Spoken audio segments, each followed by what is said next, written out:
Hello बच्चों, आज के लेक्चर में हम बात करेंगे 10th CBSE board chapter 6 triangle. ये एक्सरसाइज 6.6 का ऑप्शनल एक्सरसाइज है स्टूडेंट। ये क्या बता रखा है? Prove that the sum of square of diagonals of a parallelogram is equal to the sum of square of its sides. इसका मतलब ये है स्टूडेंट, अगर मान लो हमारे पास एक पैरेललोग्राम, सपोज करो एक पहले डायग्राम बनाते हैं।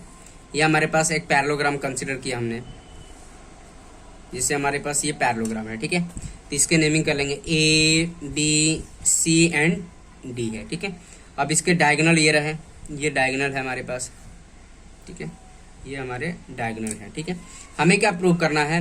Prove that square of its diagonal of parallelogram equal to sum of square of its side. मतलब हमें टू प्रूव क्या करना है? To prove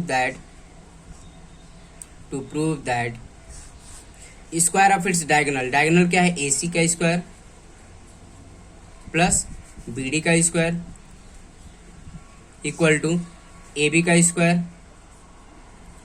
plus B C का स्क्वायर प्लस सी डी का स्क्वायर प्लस ए डी का square. ये हमें प्रूव करना है स्टूडेंट। क्या प्रूव करना है? अब यहाँ पे देखो, हमें प्रूव करना है डायगोनल का स्क्वायर, ए सी का स्क्वायर, बी डी का स्क्वायर, ठीक है। फिर क्या प्रूव करना है तुम्हारा? इक्वल टू ए डी का स्क्वायर, मतलब ए बी का स्क्वायर हो गया, फिर बी सी का स्क्वायर हो गया, सी डी का स्क्वायर होगा, फिर ए डी का स्क्वायर हमें प्रूव करना है। तो देखो स्टूडेंट, पहले हमारे पास जो इन्फॉर्मेशन गिवन है उसके बारे में हम बात कर लेते हैं। तो गिवन क्या है हमारे पास? Quadrilateral A B C D is a parallelogram, ठीक है, पैरेललोग्राम। ये हमारे पास इन्फॉर्मेशन गिवन है। ये क्या है? पैरेललोग्राम दे रखा है। और आपको पता है स्टूडेंट, पैरेललोग्राम के जस्ट अपोजिट साइड क्या होते हैं? इक्वल होते हैं। मतलब ए डी जो होगा, ए डी इक्वल टू क्या होगा? बी सी होगा। क्लियर है? ए बी इक्वल टू जो होगा A B equal to D C होगा, ठीक है। क्योंकि हमें पता है opposite side of the parallelograms are equal. Clear है? अब देखो, A D parallel to B C हो गया, A B parallel to D C हो गया, और ये आपस में पैरेलल भी होते हैं स्टूडेंट, ठीक है। मतलब A D parallel to B C होता है and A B parallel to D C होता है। इतनी बात समझ में आ रही है स्टूडेंट? क्लियर है? अब हमें देखो कुछ कंस्ट्रक्शन करने पड़ेंगे। देखो क्या कंस्ट्रक्शन करना है स्टूडेंट। देखो कंस्ट्रक्शन में हम क्या काम करेंगे? ड्रॉ, देखो यहाँ पर क्या काम करेंगे, इसको हम एक परपेंडिकुलर ड्रॉ कर लेंगे। Draw A E perpendicular to B C and D F perpendicular to B C. इसको एक्सटेंड कर देंगे, ठीक है, डी एफ, ठीक है। तो ये हमें एक्सटेंड करना पड़ेगा, बी सी लाइन को एक्सटेंड करेंगे हम। तो यहाँ पर क्या लिखेंगे कंस्ट्रक्शन में? कंस्ट्रक्शन ड्रॉ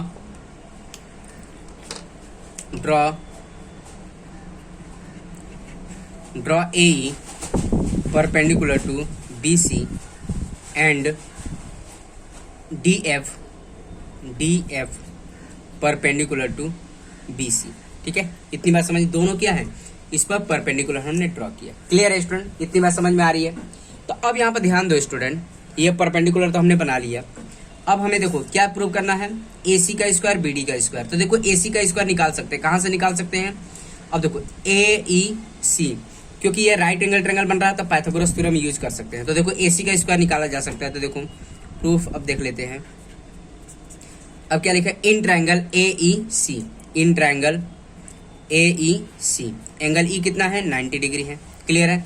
तब यहाँ पर देखो पाइथागोरस थ्योरम यूज कर सकते हैं, क्योंकि हमें किसी भी ट्रायंगल में अगर पता है 90 डिग्री है तो वहां पर पाइथागोरस थ्योरम यूज कर सकते हैं। तो क्या हो जाएगा? ए सी का स्क्वायर इक्वल टू क्या होगा स्टूडेंट? ए ई का स्क्वायर प्लस ई सी का स्क्वायर। इतनी बात समझ में? इसको इक्वेशन 1 लेना। और क्या लिखेंगे? रीजन क्या लेंगे? By B T theorem, Pythagoras theorem, ठीक है, बाई पाइथागोरस थ्योरम। इतनी बात समझ में आई? तो हमने ए सी का स्क्वायर निकाल लिया, ठीक है, ए सी का स्क्वायर निकाल चुके हैं। अब हमें क्या निकालना है? बी डी का स्क्वायर। तो बी डी का स्क्वायर कौन से ट्रायंगल से निकालेंगे स्टूडेंट? बी डी एफ से, ठीक है। तो देखो in triangle B D F angle F कितना है? 90 डिग्री है। तो यहाँ पर भी पाइथागोरस थ्योरम यूज कर सकते हैं। तो देखो क्या होगा? बी डी का स्क्वायर इक्वल टू क्या होगा स्टूडेंट? बी डी का square equal to B F का स्क्वायर प्लस डी एफ का स्क्वायर। इतनी बात समझ में आ रही है? होगा? देखो बी डी एफ में ये एफ क्या है? 90 डिग्री है। तो यहाँ पर हम क्या लिख सकते हैं? हाइपोटेन्यूज का square equal to sum of other two side का स्क्वायर। मतलब बी डी का स्क्वायर इक्वल टू क्या होगा? डी एफ का स्क्वायर प्लस बी एफ का स्क्वायर। तो ये हमारी इक्वेशन 2 हो गई। क्लियर है स्टूडेंट? इतनी बात समझ में आ रही है? तो इक्वेशन 2 हो गई, ठीक है। और ये हमारी इक्वेशन क्या थी, फर्स्ट थी। अब क्या काम करेंगे स्टूडेंट, देखो अगर दोनों को हम ऐड करते हैं, दोनों को हम अगर ऐड करेंगे तो देखो AC का स्क्वायर BD का स्क्वायर मिल जाएगा। देखो adding equation 1 and 2 we get AC का स्क्वायर प्लस BD का स्क्वायर। इतनी बात समझ में आ रही है स्टूडेंट, क्लियर है। तो दोनों को ऐड करेंगे, देखो ये इसको ऐड करो इसको, तो लेफ्ट हैंड साइड आ जाएगा, क्या हो जाएगा, AC का स्क्वायर प्लस BD का स्क्वायर। इतनी बात समझ में आई, BD का स्क्वायर इक्वल टू क्या हो जाएगा स्टूडेंट, देखो लेफ्ट हैंड साइड ऐड कर लिया, राइट हैंड साइड ऐड कर लेंगे। इतनी बात समझ में आ रही है स्टूडेंट। अब यहाँ पे देखो तो क्या आ जाएगा तुम्हारा AE का स्क्वायर प्लस EC का स्क्वायर प्लस BF का स्क्वायर प्लस DF का स्क्वायर। इतनी बात समझ में आ रही है स्टूडेंट, DF का स्क्वायर हो जाएगा, क्लियर है। तो देखो लेफ्ट हैंड साइड ऐड कर लिया and right hand side add कर लिया, क्लियर है स्टूडेंट। इतनी बात समझ में आ रही है। तो देखो हमें लेफ्ट हैंड साइड को टच करने की कोई जरूरत नहीं, क्यों, क्योंकि AC का स्क्वायर BD का स्क्वायर आ चुका है, क्योंकि हमें क्या प्रूव करना था, डायगोनल का square equal to sum of other two side का स्क्वायर। तो डायगोनल का स्क्वायर तो हमने प्रूव कर लिया, मतलब आ गया। अब हमें राइट हैंड साइड को मैनेज करना है स्टूडेंट, ठीक है। तो राइट हैंड साइड को हमें मैनेज करना है, मतलब इसको मैनेज करना है। लेफ्ट हैंड साइड तो हमारा आ चुका है, राइट हैंड साइड देखो, राइट हैंड साइड हम मैनेज कर लेते हैं। AE का स्क्वायर प्लस EC का स्क्वायर, ठीक है, प्लस BF का स्क्वायर प्लस DF का स्क्वायर, ठीक है। अब यहाँ पे देखो इसको हमें क्या लिखना पड़ेगा, देखो डायग्राम से अब देखो स्टूडेंट ध्यान देना। अब देखो AE का स्क्वायर हम कुछ चेंज कर सकते हैं, नहीं कर सकते, ठीक है। EC का स्क्वायर हम क्या EC को क्या लिख सकते हैं, देखो EC को क्या लिख सकते हैं हम, BC में से B माइनस कर सकते हैं, है कि नहीं। हम क्या कर सकते हैं, BC में से देखो EC के लिए देखो AE को तो हमने ऐसे लिखा, EC को क्या लिख सकते हैं, EC को हम ये लिख सकते हैं BC माइनस BE लिख सकते हैं स्टूडेंट, क्लियर है, ठीक है। फिर BF को क्या लिख सकते हैं, BF को क्या BC प्लस CF लिख सकते हैं, BC प्लस CF। इतनी बात समझ में आ रही है स्टूडेंट, क्लियर है। देखो EC को क्या लिखा, BC में से B माइनस कर दिया, हमारा EC आ गया, ठीक है। और हम BF को क्या लिखे, BF को क्या लिख सकते हैं, BC प्लस CF लिख लिया। अब ये लास्ट में हम क्या करेंगे, DF ऐसे लिख देंगे, क्लियर है स्टूडेंट। इतनी बात समझ में आ रही है, आई थिंक सब बच्चों को समझ। अब देखो इसको सिंप्लीफाई करना है, अब देखो स्टूडेंट इसको सिंप्लीफाई करते हैं तो अब क्या आ जाएगा, देखो AE का स्क्वायर हो गया, ठीक है। अब थोड़ा सा बड़े लेवल पर देखते हैं, यहाँ पे मैं पूरा पेज यूज करूंगा। तो देखो AE का स्क्वायर क्योंकि हम राइट हैंड साइड कर रहे हैं, ये वाला कर रहे हैं, तो थोड़ा एक्सपेंड करके लिखना पड़ेगा, AE का स्क्वायर। अब यहाँ पे देखो आइडेंटिटी यूज कर सकते हैं स्टूडेंट, A माइनस B का होल स्क्वायर, क्या होगा, A का square minus 2AB plus B का स्क्वायर। तो क्या होगा, BC का square minus 2BC into BE plus BE का स्क्वायर। इतनी बात समझ में आ रही है स्टूडेंट, क्लियर है। आई थिंक सब बच्चों को समझ में आ रहा। फिर यहाँ पर देखो BC का square plus twice of BC into CF plus CF का स्क्वायर, और ये क्या होगा, DF का स्क्वायर। इतनी बात समझ में आ रही है स्टूडेंट, क्लियर है। आई थिंक सब बच्चों को समझ में आ रहा है कैसे सॉल्व करना है स्टूडेंट, क्लियर है। अब यहाँ पे देखो कुछ चीजें कैंसिल होने वाली है स्टूडेंट, ठीक है। कैंसिल मतलब ये और देखो ये और ये दोनों चीजें कैंसिल होने वाली है। देखो कैसे, 2 टाइम BC है, 2 टाइम BC है, और देखो B और CF। तो डायग्राम देखो स्टूडेंट, डायग्राम में क्या है, BC और CF के बारे में बात कर रखा है, BC और CF। देखो अब यहाँ पे देखो BE एंड CF, मतलब हमें दोनों ट्रायंगल को क्या प्रूव करना पड़ेगा, सिमिलर प्रूव करना पड़ेगा। कौन सा, BEA एंड DFC को, क्लियर है स्टूडेंट। तो देखो बच्चों ये ट्रायंगल AE, देखो इन ट्रायंगल AEB में देखो student AEB and triangle DFC, clear है student, DFC, AEB and DFC के बारे में बात करेंगे।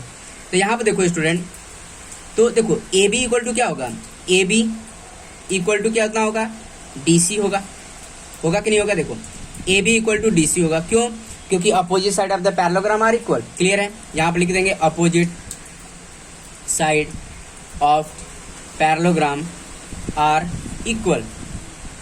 इतनी बात समझ में आ रही है, क्लियर है। अब यहाँ पे देखो angle this one equal to this one, ठीक है, angle one equal to angle two होगा, angle one equal to angle two, या angle E equal to angle F होगा, ईच 90 डिग्री, ईच 90 डिग्री। क्योंकि कंस्ट्रक्ट किया है स्टूडेंट, क्या किया है, A perpendicular to B C and D F perpendicular to B C किया है, इसलिए angle one equal to angle क्या हो गया, 2 हो गया, ईच 90 डिग्री। हम एंगल ई और एफ भी लिख सकते हैं, क्लियर है। इतनी बात समझ में आ रही है स्टूडेंट। अब यहाँ पे देखो ए इक्वल टू कितना हो गया, A equal to D F हो जाएगा। क्यों, क्योंकि perpendicular distance between two parallel line are always equal. Perpendicular distance, देखो ये दोनों लाइन आपस में क्या है, पैरेलल है। देखो ये लाइन और ये लाइन पैरेलल है, तो ये क्या है, दोनों परपेंडिकुलर लाइन है। तो perpendicular distance between two parallel line are always parallel. तो यहाँ पे लिख सकते हैं perpendicular distance between two parallel line is always equal. इतनी बात समझ में आ रही है student. Perpendicular distance between two parallel line are always equal. तो ये तो हो गया। तो हम कह सकते हैं triangle A E B congruent to triangle D F C. इतनी बात समझ में आ रही है स्टूडेंट। क्या होगा, डी एफ सी होगा। जब दो ट्रायंगल आपस में कॉन्ग्रुएंट होंगे तो हम कह सकते हैं बाई सीपीसीटी से बी इक्वल टू कितना हो जाएगा, सी एफ हो जाएगा। इतनी बात समझ में आई। क्या रीजन लिखेंगे, by CPCT corresponding part of congruent triangle. इतनी बात समझ में आ रही स्टूडेंट। तो हमने यहाँ पे ये देखा कि देखो बी और सी एफ आपस में इक्वल हो गए, this one equal to this one. क्यों, कैसे किया हमने, इन दोनों ट्रायंगल को आपस में क्या किया, कॉन्ग्रुएंट प्रूव किया। मतलब A E B and D F C को हमने कॉन्ग्रुएंट प्रूव करके ये दोनों आपस में इक्वल प्रूव कर दिया। तो जो हम प्रूव कर रहे थे स्टूडेंट, यहाँ पर देखो बी और सी एफ आपस में इक्वल है, तो इसको चेंज कर सकते हैं, ए का स्क्वायर बी सी का स्क्वायर माइनस 2bc। अब देखो b की जगह पर क्या यूज कर सकते हैं, cf यूज कर सकते हैं, cf यूज कर लीजिए। b का स्क्वायर प्लस bc का square plus twice of bc into cf plus cf का स्क्वायर प्लस df का स्क्वायर। इतनी बात समझ में आ रही है स्टूडेंट। तो देखो ये कैंसिल हो रहा है, ये दोनों कैंसिल हो रहा है, एक माइनस है और एक क्या है, प्लस है स्टूडेंट। तो ये देखो कैंसिल हो जाएगा, ये पूरा और ये पूरा कैंसिल हो जाएगा। क्लियर है स्टूडेंट। इतनी बात समझ में आ रही है, आई थिंक सब बच्चों को समझ में आ रहा है। अब जो हमारा रिमेनिंग क्या बचा, ए का स्क्वायर प्लस बी सी का स्क्वायर प्लस बी का स्क्वायर, ठीक है, प्लस बी सी का स्क्वायर। क्लियर है, बी सी का स्क्वायर बचा, फिर बी, देखो ये हो गया, बी सी लिख लिया, बी लिख लिया, बी सी लिख लिया, फिर सी एफ का स्क्वायर प्लस डी एफ का स्क्वायर। अब इसको अरेंज करना है स्टूडेंट। तो ध्यान दो, इसको हम कैसे अरेंज करेंगे। अब इसको हम अरेंज करके देखिए, अब क्या लिख सकते हैं। तो देखो ए का स्क्वायर, देखो यहाँ पे देखो ध्यान से, ए ई का स्क्वायर क्या होगा। तो देखो बच्चों ए का स्क्वायर, देखो ए का स्क्वायर, ठीक है, प्लस बी का स्क्वायर। देखो ए का स्क्वायर बी का स्क्वायर, देखो ए का स्क्वायर प्लस बी का स्क्वायर क्या दे देगा स्टूडेंट, ए का स्क्वायर प्लस बी का स्क्वायर क्या देगा, ए बी का स्क्वायर आ जाएगा। ठीक है, तो इसको हमने एक साथ लिख लिया, ठीक है, एक साथ हमने लिख लिया स्टूडेंट। ठीक है, तो ये क्या हो जाएगा तुम्हारा, प्लस बी सी का स्क्वायर लिख लिया यहाँ पर। देखो इसको एक साथ कंबाइन कर लिया, ठीक है, क्यों, क्योंकि यहाँ पर देखो ए ई बी में हम पाइथागोरस थ्योरम यूज करके हम ए का स्क्वायर प्लस बी का स्क्वायर हम ए बी का स्क्वायर लिख सकते हैं। इसको एक साथ लिख लिया, इसको हमने यहाँ पर लिख लिया, फिर बी सी को एक और ऐसे लिख लिया, प्लस सी एफ का स्क्वायर। देखो सी एफ का स्क्वायर प्लस डी एफ का स्क्वायर, ये तो साथ में है ही, सी एफ का स्क्वायर प्लस डी एफ का स्क्वायर, ठीक है, क्या होगा, सी डी का स्क्वायर। इतनी बात समझ में आ रही है स्टूडेंट, क्लियर है। तो अब देखो एक एक करके चेंज करते हैं। तो देखो ए का स्क्वायर बी का स्क्वायर क्या लिख सकते हैं, ए बी का स्क्वायर। क्लियर है, इतनी बात समझ में आ रही है स्टूडेंट। तो देखो बी सी का स्क्वायर, देखो एक साइड तो आ गया, बी सी का स्क्वायर भी एक साइड दे रखा है, पैरेललोग्राम का है बी सी का स्क्वायर। अब हम देखो बी सी और बी सी दो आ रहे हैं, तो बी सी इक्वल टू क्या है, ए डी है, क्योंकि हमें पता है opposite side of the parallelogram are also equal. तो एक बी सी की जगह पर हम क्या लिख सकते हैं, ए डी का स्क्वायर लिख सकते हैं, ए डी का स्क्वायर लिख सकते हैं, क्योंकि बी सी इक्वल टू कितना है स्टूडेंट, ए डी है कि नहीं, पैरेललोग्राम दे रखा है। अब देखो सी एफ का स्क्वायर प्लस डी एफ का स्क्वायर, सी एफ का स्क्वायर प्लस डी एफ का स्क्वायर क्या देगा हमें, सी डी का स्क्वायर। इतनी बात समझ में आ रही है स्टूडेंट, क्लियर है। आई थिंक सब बच्चों को समझ में आ गया। तो यहाँ पे देखो साइड वर्क में लिख सकते हैं, ये हमने कहाँ से लिखा, ये हमने कहाँ से लिखा, in triangle D F C, in triangle, देखो तो यहाँ पर लिख लेंगे रीजन, इन ट्रायंगल, देखो in triangle D F C, clear है। तो क्या होगा, डी सी का स्क्वायर इक्वल टू क्या होगा स्टूडेंट, डी सी का square equal to D F का स्क्वायर प्लस सी एफ का स्क्वायर। क्लियर है। और कौन सा ट्रायंगल है, ए ई बी में, देखो in triangle A E B में, देखो in triangle A E B, ठीक है। क्या होगा, ए बी का स्क्वायर इक्वल टू कितना होगा, ए ई का स्क्वायर प्लस बी का स्क्वायर। क्लियर है। ए बी का स्क्वायर इक्वल टू क्या होगा, ए ई का स्क्वायर प्लस बी का स्क्वायर। इतनी बात समझ में आ रही स्टूडेंट। क्लियर है। यही तो हमने दोनों यूज किया, क्योंकि इसके जगह पर हमने क्या यूज किया था, ए बी का स्क्वायर यूज किया था, और इसके जगह पर हमने क्या यूज किया था, D F plus C F का स्क्वायर क्या है, डी सी का स्क्वायर यूज किया, तो हमने साइड में लिख लिया। और क्या यूज किया, बी सी की जगह पर हमने क्या यूज किया, ए डी का स्क्वायर, तो बी सी इक्वल टू क्या है, ए डी, क्योंकि हमें पता है opposite side of the parallelograms are equal. तो देखो स्टूडेंट हमने प्रूव कर लिया। देखो फाइनली हमारे पास क्या था, देखो हमने इसको प्रूव किया, इसको हमने सिंप्लीफाई किया, यहां से करना स्टार्ट किया, तो ये हमारा आया। तो फाइनली हम कह सकते हैं, देखो ये लेफ्ट हैंड साइड था, इसको हम लिख सकते हैं देयरफॉर ए सी का स्क्वायर प्लस बी डी का स्क्वायर इक्वल टू क्या आ जाएगा, दिस वन, ए बी का स्क्वायर प्लस बी सी का स्क्वायर प्लस ए डी का स्क्वायर प्लस सी डी का स्क्वायर। इतनी बात समझ में आ रही है स्टूडेंट। और इसको हम देख के कह सकते हैं, तो hence prove that square of their diagonals of parallelogram equal to the sum of square of its side. तो लास्ट में एक स्टेटमेंट लिखना होगा स्टूडेंट, यहाँ पर क्या लिखेंगे, ये वाला स्टेटमेंट लिखेंगे, hence prove that the sum of square of diagonals of the parallelogram is equal to sum of square of its sides. Clear है स्टूडेंट। इतनी बात समझ में आ रही कैसे करना है आपको। तो मैं एक बार और आपको बता देता हूँ कैसे सिस्टमेटिक वे में सॉल्व करना है। तो सबसे पहले क्या काम करेंगे, आप डायग्राम बनाएंगे, A B C D is a parallelogram बनाएंगे। फिर क्या काम करेंगे, हमें क्या प्रूव करना है, ए सी का square equal to B D, ये लिख देंगे, इक्वल टू ए बी का स्क्वायर, बी सी का स्क्वायर, सी डी का स्क्वायर, फिर ए डी का स्क्वायर लिखेंगे। ठीक है। गिवन में क्या लिखेंगे, A B C D is the parallelogram, A B C D parallelogram है, तो opposite side of the parallelograms are equal, तो इसलिए हमने ये लिख दिया। फिर क्या किया, कंस्ट्रक्ट क्या किया, A perpendicular to B C बना लिया और D F perpendicular to B C बना लिया। ठीक है।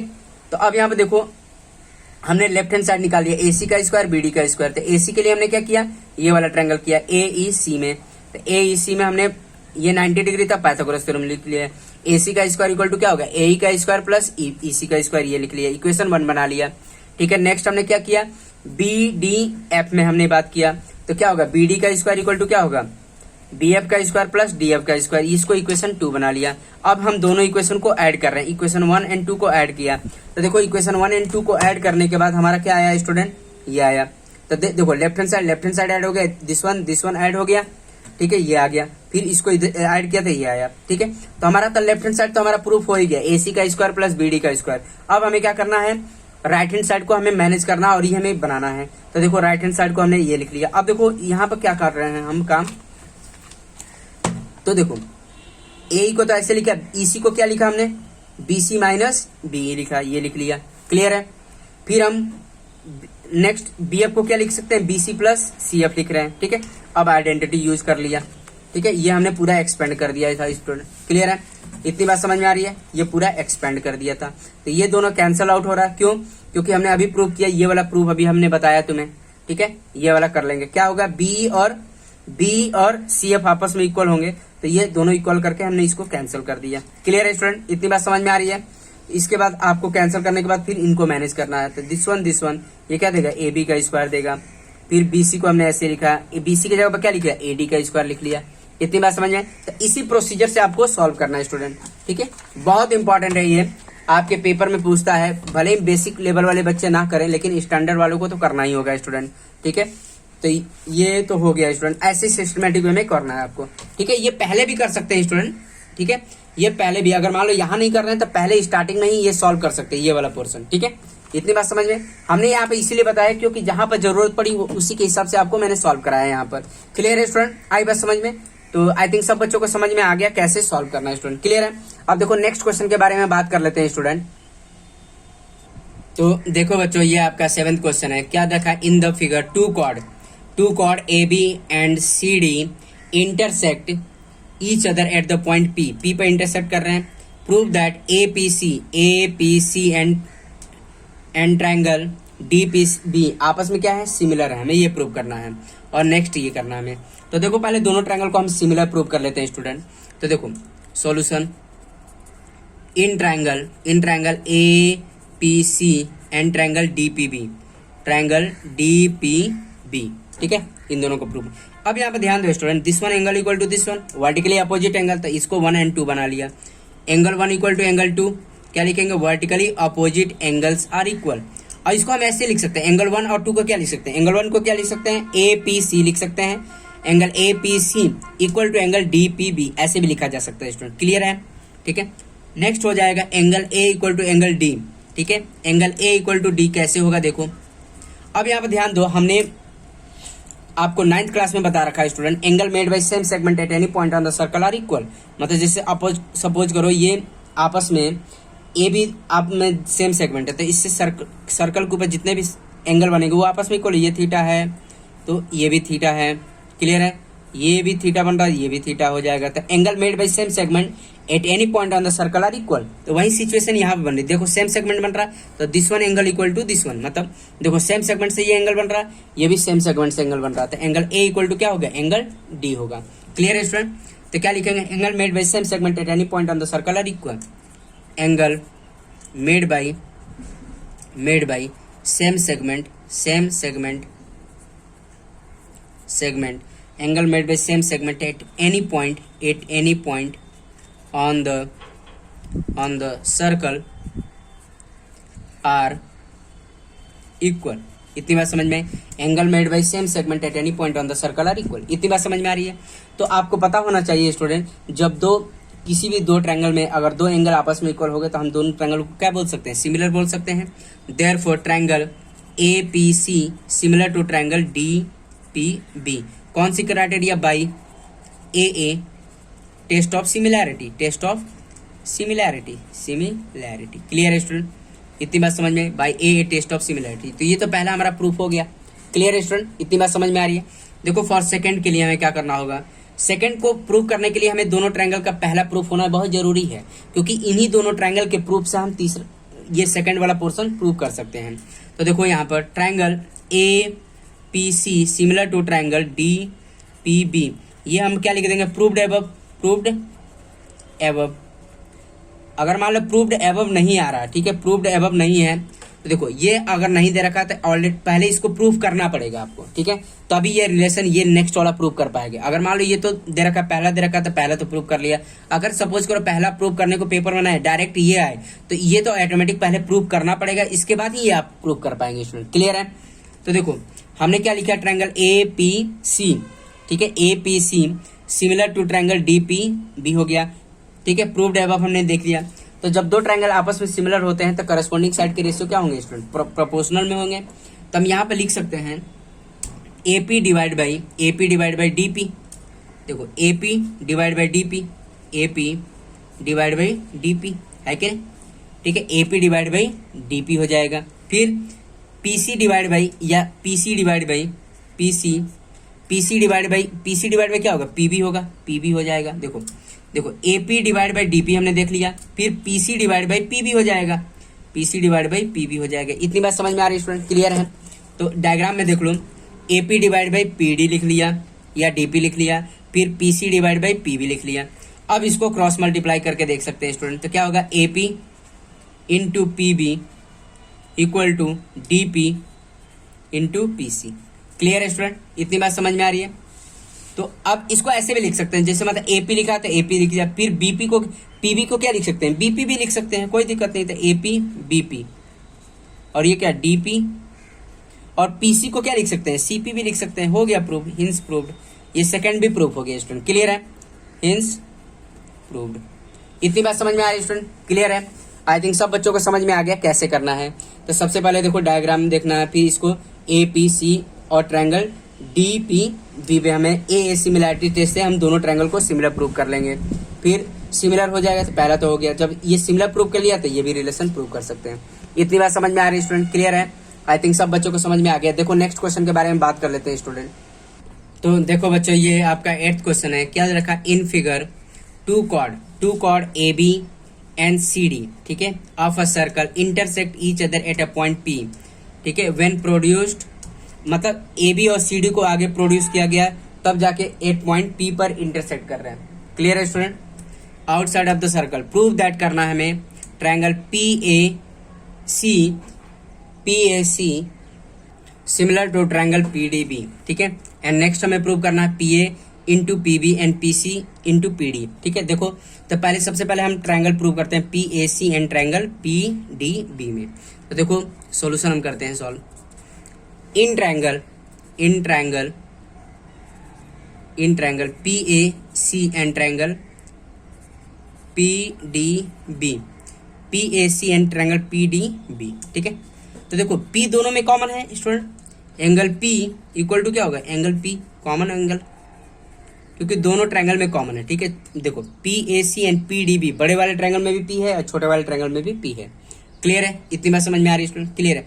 अब यहाँ पे देखो नेक्स्ट, आपने 9th क्लास में पढ़ रखा है स्टूडेंट, क्या पढ़ रखा है, exterior angle of the cyclic quadrilateral is equal to opposite to interior angle, means angle 1 equal to angle क्या होगा, 2 होगा, ठीक है।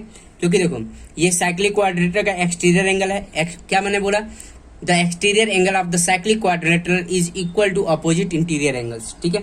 आई थिंक बहुत बच्चों को समझ में नहीं आता होगा ये कैसे आया, ठीक है। तो देखो यहाँ पे लिख देता हूँ एंगल 1 इक्वल टू एंगल 2, ठीक है। यहाँ पे क्या लिखना होगा, एक्सटीरियर एंगल लिख देंगे, the exterior angle of cyclic quadrilateral is equal to opposite interior angles. Clear है स्टूडेंट, इंटीरियर एंगल्स, इतनी बात समझ में आ रही है student. The exterior angle of the cyclic quadrilateral is equal to opposite interior angle. Clear है student. अब ये देखो कैसे होता है वो भी मैं समझा देता हूँ, ठीक है, रफली सॉल्व करके बता देता हूँ कि बेसिकली ये आया कैसे। तो इतना देखो, इसको सपोज करो मैंने कुछ देर के लिए एक्स मान लिया, तो आपको तो पता होगा student A C D B is a cyclic quadrilateral and opposite sum of two opposite angle of cyclic quadrilateral is 180 degree या सप्लीमेंट्री होता है। इतनी बातें तो आपको पता ही होगी, मतलब एंगल एक्स प्लस एंगल 2 कितना होगा, 180 डिग्री। इतनी बात समझ में आ रही है स्टूडेंट। एंगल एक्स, देखो angle X plus 2 equal to क्या होगा, 180 डिग्री, क्योंकि opposite sum of two opposite angles of cyclic quadrilateral is 180 degree. तो यहाँ से एंगल 2 निकाल लेंगे, 2 कितना होगा, 180 माइनस एक्स होगा। क्लियर है स्टूडेंट, इतनी बात समझ में आ रही। अब यहाँ पे देखो नेक्स्ट, पी सी डी कितना है, P C D is a straight line है। तो क्या करेंगे, angle 1 plus angle X equal to 180 degree, linear pair of angle. इतनी बात समझ में आ रही है।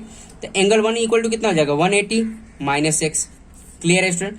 तो यहाँ पर ध्यान दो स्टूडेंट कि एंगल 2 भी जो आ रहा है वो भी 180 माइनस एक्स आ रहा, ठीक है। एंगल 1 भी जो आ रहा है 180 माइनस एक्स आ रहा। तो हम कह सकते हैं ये 1 हो गया, ये 2 हो गया, फ्रॉम इक्वेशन 1 एंड 2 से।